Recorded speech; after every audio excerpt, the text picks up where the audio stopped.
Guys, finally, welcome to Maidan Square. Look at what I have in front of me. This is massive. The hotel you can see behind the obelisk is currently called Hotel Ukraine, while during Soviet time it was called Moscow Hotel. Look at this, all the way around. This is massive, actually.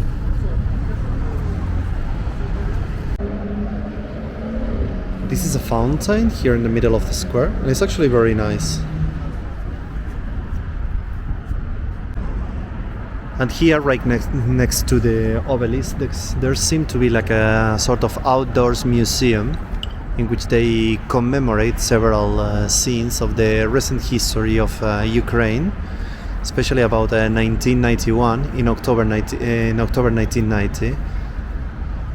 We need to take into consideration that Ukraine until 1991 was part of the Soviet Union. It was not an independent country.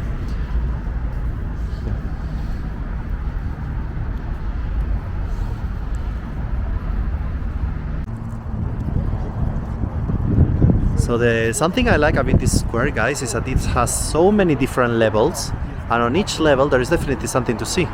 Here some flags from some countries that are allies of Ukraine in the current situation. Yeah, and look this clock here. Let's just get close to it to see. Looks like a memorial somehow. I don't want to point at the pictures of the soldiers or anything like that gave their lives due to the current situation, just to respect their memory and also their families. Yeah, look at this.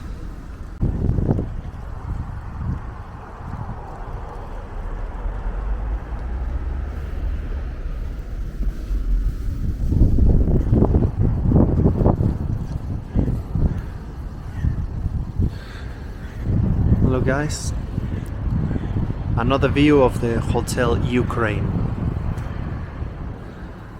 previously called Hotel Moscow during Soviet times. It has actually very good reviews online and very good prices, like around $45 per night, which is not bad at all.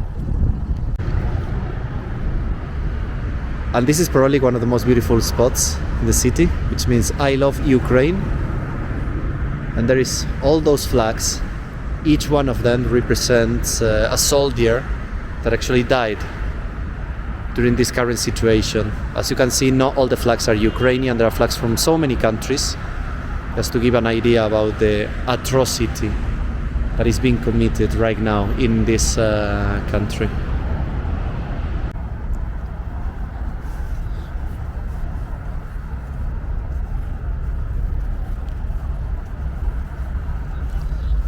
It's actually very difficult to describe the sensation that I'm feeling right now, all the way through my body.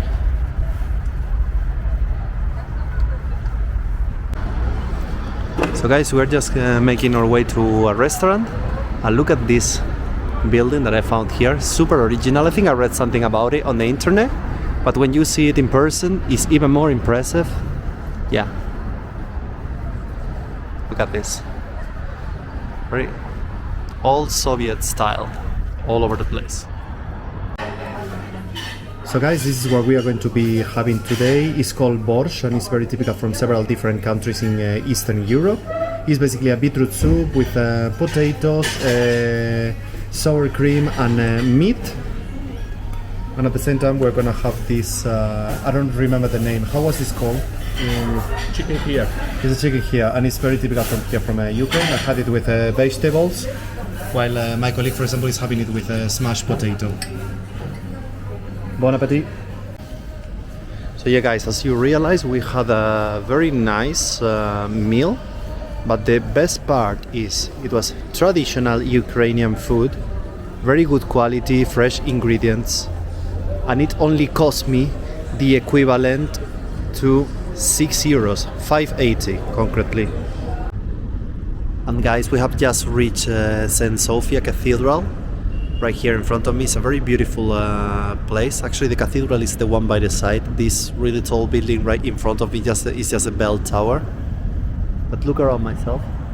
It's situated in this big, beautiful square. Yeah. Another thing to take in count visiting Kyiv during the current situation is that so many of the monuments, like this big S statue for example, are not visible because due to the bombing and the attacks they've been wrapped in sandbags, cement and concrete in order to protect them.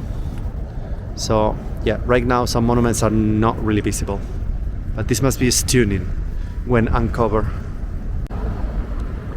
And guys, right now we are in one of the most important areas of the city. That big building you have behind the tanks is the Ministry of Foreign Affairs. Here you have St. Michael's Cathedral, but probably the most important part of this is all these pieces of, I would say, war, which used to belong actually to the Russian army. And they were destroyed during the first days of the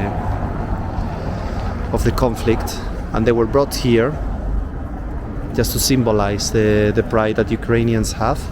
And this is actually not every single day the same. They remove these tanks from time to time and they place new pieces.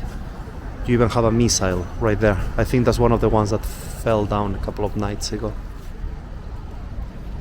So look at this. And look at this, guys, this is actually a bomb. So look, impressive, isn't it?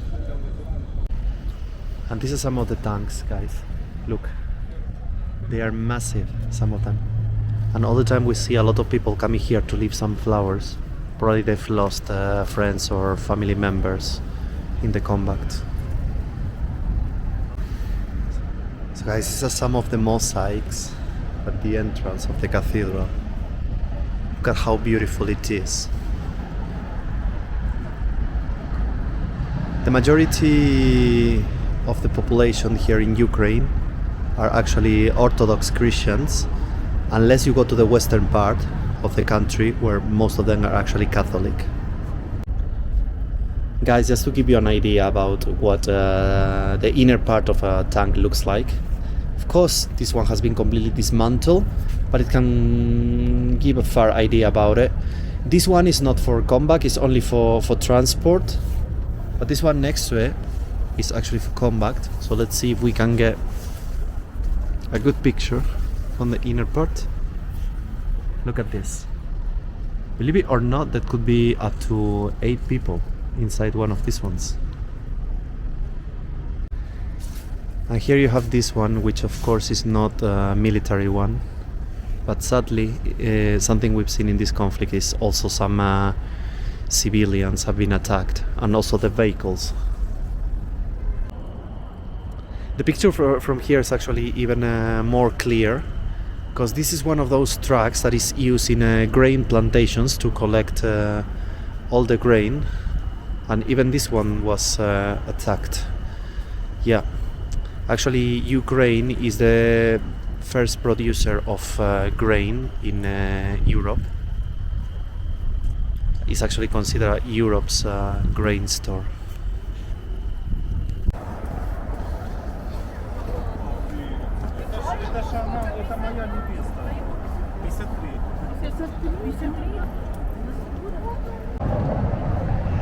And guys, we have now reached one of the most beautiful panoramic views of the city.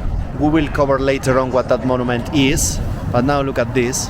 What we have in front of us is the river Dnipro, which actually divides not only the city of Kyiv, but the entire country. So all the way from the north to the south, Ukraine is basically split into 2 halves by this river, which, as I said before, is called Dnipro. So guys, this is the Ark of Friendship, and it was built up a few years ago, and it represents the friendship between Russia and Ukraine. But of course, because of the current situation, they have actually put a sticker there indicating a breakage in the friendship in between the two countries, and I think it's very, very symbolic actually. This is not old at all. I think it was built up like in the early 2000s, but yeah, it's very, very representative of the city of Kyiv.